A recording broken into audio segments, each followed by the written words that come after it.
In today's video, I'm gonna show you how to create an international TikTok account using a VPN. So first, you must download a reliable VPN app from your app store. Popular options include NordVPN, ExpressVPN, or Surfshark.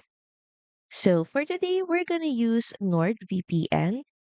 So open the app, and here you might be prompted to sign up or log into your account. Now connect to a server in the country you want your TikTok account to be based in, like United States, United Kingdom, Canada. So just click on your country of choice and connect on it. So if you're on iPhone, head over to settings, then general, then go to iPhone storage, and here look for TikTok, then click on it.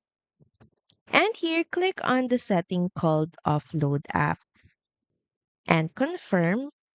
This step helps reset your location data.